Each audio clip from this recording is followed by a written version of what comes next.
Mark 3. Jesus heals on the Sabbath. Jesus went into the synagogue again, and noticed a man with a deformed hand. Since it was the Sabbath, Jesus' enemies watched him closely. If he healed the man's hand, they planned to accuse him of working on the Sabbath. Jesus said to the man with the deformed hand, "Come and stand in front of everyone." Then he turned to his critics and asked, "Does the law permit good deeds on the Sabbath, or is it a day for doing evil? Is this a day to save life or to destroy it?" But they wouldn't answer him. He looked around at them angrily and was deeply saddened by their hard hearts.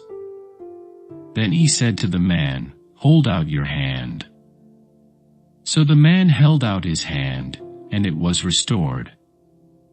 At once the Pharisees went away and met with the supporters of Herod to plot how to kill Jesus. Crowds followed Jesus. Jesus went out to the lake with his disciples, and a large crowd followed him.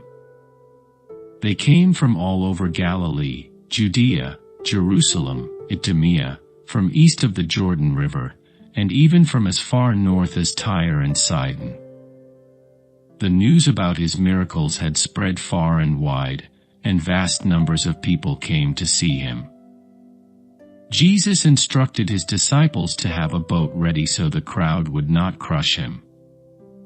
He had healed many people that day, so all the sick people eagerly pushed forward to touch him. And whenever those possessed by evil spirits caught sight of him, the spirits would throw them to the ground in front of him, shrieking, "You are the Son of God." But Jesus sternly commanded the spirits not to reveal who he was. Jesus chooses the 12 apostles. Afterward, Jesus went up on a mountain and called out the ones he wanted to go with him. And they came to him. Then he appointed 12 of them and called them his apostles. They were to accompany him, and he would send them out to preach, giving them authority to cast out demons. These are the 12 he chose: Simon, whom he named Peter; James and John, the sons of Zebedee, but Jesus nicknamed them sons of thunder; Andrew, Philip, Bartholomew, Matthew, Thomas, James, son of Alphaeus, Thaddeus, Simon, the Zealot, Judas Iscariot, who later betrayed him. Jesus and the prince of demons. One time Jesus entered a house, and the crowds began to gather again. Soon he and his disciples couldn't even find time to eat.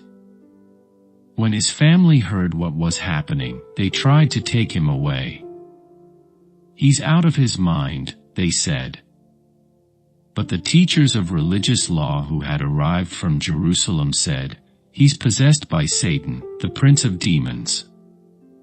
That's where he gets the power to cast out demons." Jesus called them over and responded with an illustration. "How can Satan cast out Satan?" he asked. "A kingdom divided by civil war will collapse. Similarly, a family splintered by feuding will fall apart. And if Satan is divided and fights against himself, how can he stand? He would never survive.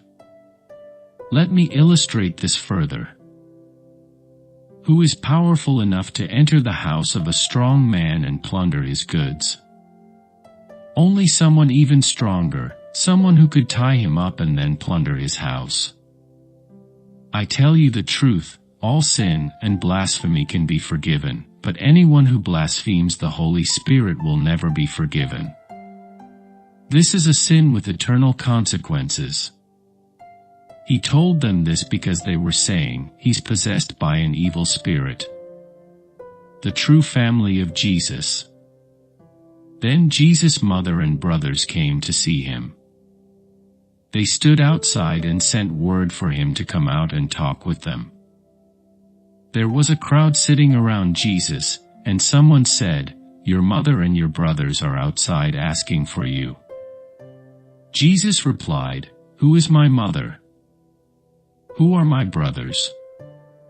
Then he looked at those around him and said, "Look, these are my mother and brothers. Anyone who does God's will is my brother and sister and mother."